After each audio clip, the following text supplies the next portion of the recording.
अस्सलामुअलैकुम to all my viewers, welcome back to my channel. उम्मीद करती हूँ कि आप सब खैरियत से होंगे। आज मैं आप लोगों के लिए एक ज़बरदस्त से बोटी रोल रेसिपी लेकर आई हूँ। तो चलिए जी, इस मज़ेदार सी रेसिपी को बनाना स्टार्ट करते हैं। रेसिपी को बनाने के लिए हमें कुछ अज्जा दरकार होंगे। तो सबसे पहले हम ये देख लेते हैं कि इस मज़ेदार सी रेसिपी को बनाने के लिए हमें कौन कौन से अज्जा दरकार होंगे। जी, हमारे इंग्रेडिएंट्स में से पहले इंग्रेडिएंट है चिकन, जो कि हमने 3 पाव लिया है और तकरीबन 150 ग्राम के करीब हमने इसमें दही का इस्तेमाल किया है। और टिक्का मसाला जो है वो हमने इसमें शान का इस्तेमाल किया है। उसके अलावा हमने इसमें 1 खाने का चम्मच जो है वह खाली लहसुन को जो है वो पीस लिया था, उसका पेस्ट लिया है। उसके अलावा चिली फ्लेक्स का इस्तेमाल किया है इसमें हमने। फ्लेक्स जो है वो एडिशनल है अगर आप अपने टिक्का बोटी को मज़ीद स्पाइसी बनाना चाहते हैं। अदरवाइज़ अगर आप लोग कम मसाला खाते हैं, आपको चटपटा थोड़ा सा कम पसंद है, तो आप चिली फ्लेक्स को एक्सक्लूड भी कर सकते हैं। हमने तकरीबन पूरा शान का चाट मसाला डालने के बाद भी हाफ़ टी स्पून के करीब चिली फ्लेक्स ऐड किए हैं। उसके अलावा हमने इसमें भुने हुए ज़ीरे का पाउडर लिया है, वो जो कि तकरीबन आधा चाय का चम्मच हमने इसमें इस्तेमाल किया है। अब इन तमाम चीज़ों को हमने अपनी चिकन में ऐड कर लिया है, इसकी मैरिनेशन स्टार्ट कर दी है। तो अब इन तमाम चीज़ों को इसमें शामिल करने के बाद अच्छे तरीके से हम इसकी मिक्सिंग करेंगे और इसको हम मैरिनेशन के लिए थोड़ी देर के लिए रख देंगे, ताकि इन तमाम चीज़ों के फ्लेवर्स जो है वो हमारी चिकन में अच्छे तरीके से आ जाए। आप इस चिकन को ओवरनाइट भी मैरिनेट कर सकते हैं, या मैक्सिमम ओवरनाइट है और मिनिमम से मिनिमम कम से कम भी अगर आप कर रहे हैं तो इसको 2 से 3 घंटे मैरिनेट ज़रूर करें, ताकि आपकी चिकन में जो है वो फ्लेवर बहुत अच्छे तरीके से आ जाए। जब आप इसकी बोटियां बनाएं, रोल बनाएं, तो आपका रोल बहुत ज़बरदस्त बनकर तैयार होगा। जितना ज़्यादा मैरिनेशन का टाइम होगा उतने आपके रोल ज़बरदस्त बनकर तैयार होंगे।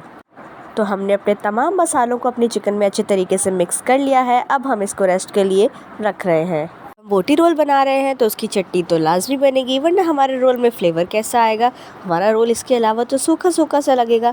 तो उस चटनी को बनाने के लिए हमने तकरीबन 150 ग्राम के करीब दही लिया था और उसमें हमने एक ये अच्छी सी चटनी बना ली थी और उसका हमने क्यूब बना के फ्रीज़ कर लिया था। वो क्यूब हम इसमें शामिल करेंगे। इस क्यूब के मसाले में जो है वो कुटी हुई लाल मिर्च भी शामिल है, धनिया, पुदीना, हरी मिर्ची और लहसुन। इनका हमने एक पेस्ट बना लिया था और उसे हमने फ्रीज़ कर लिया था क्यूब्स फॉर्म में।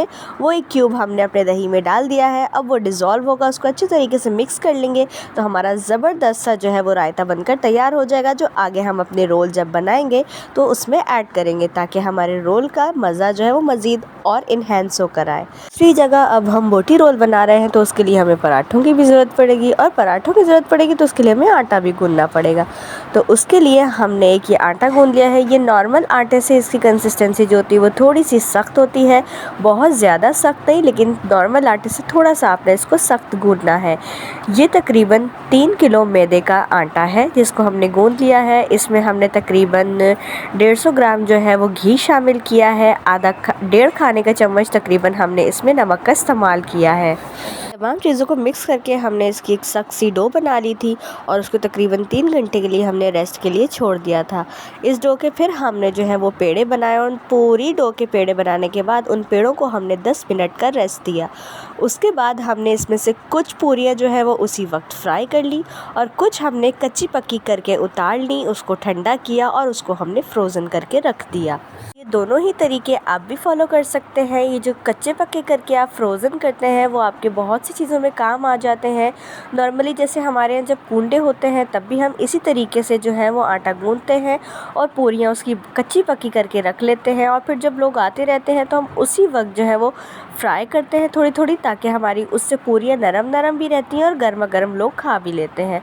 तो ये एक बहुत अच्छा तरीका है टाइम सेव करने का और फ्रेश पूरियाँ खिलाने का।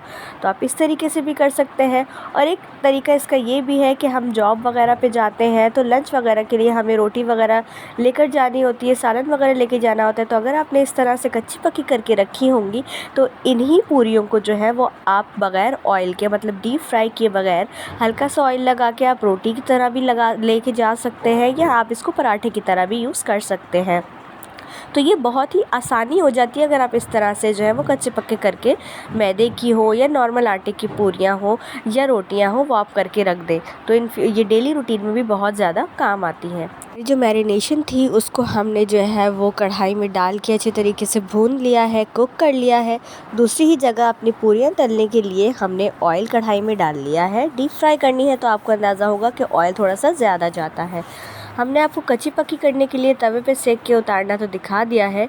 दूसरी साइड पे जो हम फ्रेश उसी वक्त पूरियाँ तल रहे थे वो भी हम आपको दिखा रहे हैं। तो ये हमने अच्छा सा ऑयल को जो है वो हमने प्री हीट कर लेना है ताकि हमारी पूरियाँ अच्छे तरीके से क्रिस्पी सी बनकर तैयार हो। अगर हम ठंडे ऑयल में जो है वो अपनी पूरियाँ डालेंगे तो वो अजीब कड़क सी पापड़ सी हो जाएंगी। तो आपने पहले ऑयल को याद रखिए कि आपने अच्छे तरीके से गर्म करना है, उसके बाद ही अपनी पूरियाँ आपने ऑयल में डालनी है। तो जी इसी तरीके से हम अपनी तमाम पूरियाँ जो है वो फ्राई कर लेंगे और पूरियाँ जब रेडी हो जाएंगी और हमारी जो बोटियाँ हैं वो तो ऑलमोस्ट रेडी हो ही गई हैं, उसके बाद हम आपको रोल की असेंबलिंग कर दिखाएंगे। अच्छा याद रहे आपने पूरियों को बिल्कुल कढ़ाई में डाल के छोड़ नहीं देना है, उसको थोड़ा सा आपने चिमटे या कफगीर की मदद से हिलाते रहना है ताकि उसकी सारी साइडों पे जो रंग है वो बिल्कुल सेम आए, कहीं से ज़्यादा डार्क और कहीं से लाइट ऐसा ना हो जाए। दूसरी ही जगह हमारी बोटियाँ जो है वो बनकर रेडी हो गई थी। अब इन बोटियों में हम कोयले का दम दे रहे थे। तो हमारी एक ये रोटी जो है वो बासी थोड़ी सी पड़ी हुई थी, तो हमने इसी के ऊपर जो है वो अब तक कोयले को अच्छे तरीके से दहका के जो है वो रख दिया था। इस पे चंद कतरे जो है वो हमने ऑयल के शामिल किए थे और हमने फ़ौरन से ढक दिया था ताकि इसका स्मोक जो है वो हमारी बोटियों में अच्छे तरीके से आ जाए और हमारी बोटियों में एक ज़बरदस्त सा कोयले का फ्लेवर शामिल हो जाए। तो हमने अपनी बोटियों को जो है वो कोयले का दम दे दिया है। हमारी पूरियाँ भी बनकर तैयार हो गई हैं और रायता भी मज़ेदार सा बनकर रेडी हो चुका है। तो अब हम अपने रोल की असेंबलिंग कर रहे हैं। तो हमने पूरी पर जो है वो बोटियाँ सेट कर ली हैं। अब हम इसमें प्याज के मज़ेदार से लच्छे शामिल करेंगे और उसके बाद हम इस पे दही की चटनी जो हमने बनाई है वो ऐड करेंगे। अगर आपको ज़्यादा पसंद है तो आप ज़्यादा डालिए, अगर कम अच्छी लगती है तो कम डालिए, क्योंकि बहुत से लोगों को रोल जो है वो थोड़ा सा रूखा रूखा सा अच्छा लगता है और बहुत से लोग थोड़ी सी ज़्यादा चटनी पसंद करते हैं। तो ये आपकी अपनी पसंद पे डिपेंड करता है कि आपको चटनी जो है वो रोल में कितनी शामिल करनी है। तो हमने जो है वो इस तरीके से बोटियाँ और प्याज सेट कर दी है। अब हम इसमें रायता शामिल कर रहे हैं और उसके बाद हम अपने रोल को जो है वो बाइंड कर देंगे। इसी तरीके से हम अपने तमाम रोलों को जो है वो बना लेंगे। उसके बाद इसकी फ़ाइनल लुक के साथ आपसे मिलते हैं। और इसको मज़ीद अच्छा फ्लेवर देने के लिए हमने अपने रोल में एक ज़बरदस्त सी चीज़ शामिल की है, वो है भुना कुटा ज़ीरा। आप ये शामिल करेंगे तो आपके रोल का जो फ्लेवर है वो मज़ीद उभर के आएगा।